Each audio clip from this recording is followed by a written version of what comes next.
একটা ভালো প্রশ্ন এসছে এবং ছেলেটা খুব বুদ্ধিমান। বলছে যে স্যার দেখুন এআই করে যাচ্ছেন, কিন্তু এআইয়ের তো অনেক প্রোটোটাইপ হয়েছে, অনেক প্রুফ অফ কনসেপ্ট বিভিন্ন অর্গানাইজেশনে লাগিয়ে দেখেছে, তাতে খুব একটা বেশি মেজারেবল ভালো রেজাল্ট হয়নি। এমন হুইচ ইজ পার্শিয়ালি ট্রু, কিন্তু কাজটা ঠিক করে করেওনি। আমার নিজের ছোট অর্গানাইজেশন, আমি যেসব অর্গানাইজেশন অন্তত গাইড করি তারা প্রত্যেকে এআইয়ের জন্য বেনিফিট পেয়েছে, ইনক্লুডিং মি। আমি আগে নিজে বেনিফিটগুলো দেখেছি। দেখো, ব্যাপারটা হচ্ছে যে সব কিছু এআই দিয়ে রিপ্লেস করতে গেলে এইসব করতে গেলে হবে না। ওরা ছোটো অর্গানাইজেশন যেগুলো চলছে 1 কোটি 2 কোটি 3 কোটি 5 কোটির ব্যবসা, কেউ হয়তো ট্রাভেল ট্যুরিজম চালাচ্ছে, কারোর কতগুলো ডেন্টাল ক্লিনিক আছে, কারো কতগুলো ডাক্তারি ক্লিনিক আছে, খুব ছোটো ছোটো ব্যবসা বলছি, কারো আলু পটলের ব্যবসা আছে, ছোটো ছোটো ই কমার্সের ব্যবসা আছে। এইগুলোর ক্ষেত্রে সে আগের দিনও বললাম না, সবচেয়ে ইজি জিনিস হচ্ছে এআই দিয়ে সেলস আর মার্কেটিংটাকে অটোমেট করা। সেলসটাকে সবার আগে দরকার, অর্থাৎ লিড দরকার, লিড হলেই বিক্রি হয়, রাইট? যে কোত্থেকে লিড হবে তোমার জিনিসটা জানাতে হবে। তো ওই এআই অটোমেশন ওর জন্য আমি বললাম, আমার সুদীপ্তর ওই বিগজেট বলে সফটওয়্যারটা আমার কাছে বাইরে আগের ভিডিও করার পর থেকে প্রায় গোটা 30 মতো কন্ট্যাক্ট করেছিল, আমি তো ওর কাছে সব পাঠিয়ে দিয়েছি। ও তো বললো 10 জন অলরেডি নিয়েছে। আমি আশা করছি তারা বেটার রেজাল্ট পাবে, কারণ আমি তো নিজে এআই আউটরিচ নিয়ে অন্তত প্রায় লাস্ট আমি মে মাস থেকে শুরু করেছি, আমি প্রায় 1 বছর হয়ে গেল। খুব ভালো রেজাল্ট। আমার আগে লিঙ্কডিনে আমার লোক রাখতে হতো, এই রাখতে হতো, এখন কিছু করতে হচ্ছে না, সব অটোমেটিক্যালি আমাকে লিড দিচ্ছে। যেমন আমি এই ভিডিওটা করার আগে দেখলাম যে আমার সকালবেলায় কটা লিড এসছে, দেখলাম 2টো লিড এসছে, মানে আমাকে আবার কন্ট্যাক্ট করতে হবে তাদের সাথে। সেকেন্ড ফেজটাকেও এআই দিয়ে অটোমেট করা যায়, কিন্তু আমি করবো না, কারণ আমি দেখতে চাই লোকটাকে আমি আদৌ করবো কিনা। এই যে হিউম্যান স্ক্রিনিংটা আমি করবো, ওটা আমি এআই দিয়ে স্ক্রিন করবো না।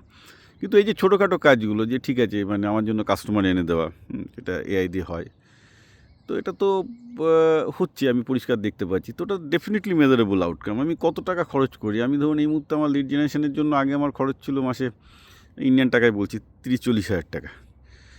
এখন মানে 2-3টে লোক রাখতে হতো, তারপর মার্কেটিং জেনারেট করতে হতো, 50,000 টাকা বেশি হবে আর কি। মানে ছোটোখাটো ব্যবসার জন্য যা হয়, 2জন লিড জেনারেশন, একটা এটা এরকম রাখতে হতো, পার্ট টাইমে রাখলে ওরকম খরচ পড়তো আগে। এখন তো সেটাও না, আমি তো দেখতে পাচ্ছি একটা পুরো 2টো টুল রাখো, 10-20 হাজার টাকার একটা মার্কেটিংয়ের জন্য লাগছে না। মার্কেটিংয়ের জন্য অ্যাকচুয়ালি ফাউন্ডেশন মডেল প্রোটা থাকলেই সব হয়ে যাচ্ছে।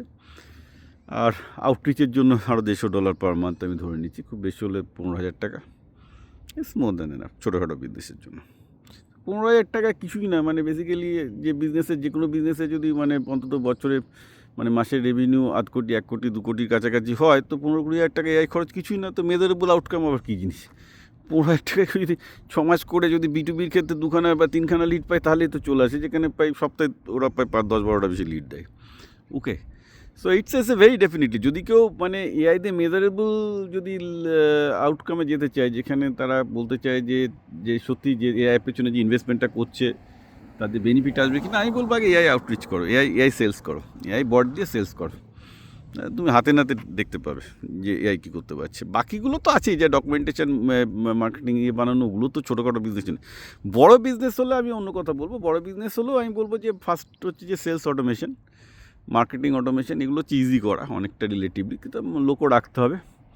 তারপর প্রসেস অটোমেশনের ক্ষেত্রে গিয়ে যেখানে অ্যাকচুয়ালি কোনো প্রোডাকশান হচ্ছে ওইগুলো করা ডিফিকাল্ট, ওইগুলোতে হচ্ছে সবচেয়ে বাঁশ আসে, কিন্তু ওইগুলো ইনভেস্ট করে তুমি কতটা রিপোর্ট পাবে না। কিন্তু মার্কেটিং সেলস মোরালেস একটা স্ট্যান্ডার্ড ফর্মুলেশনে যায়, ওখানে অ্যাকচুয়ালি এআই দিয়ে অটোমেট করলে তারপরে কিছু লোক রাখতে হবে, অ্যাকচুয়ালি দেল বি অলসো, লোকও থাকবে কিন্তু লোক কম লাগবে, অনেক বেনিফিট পাবে।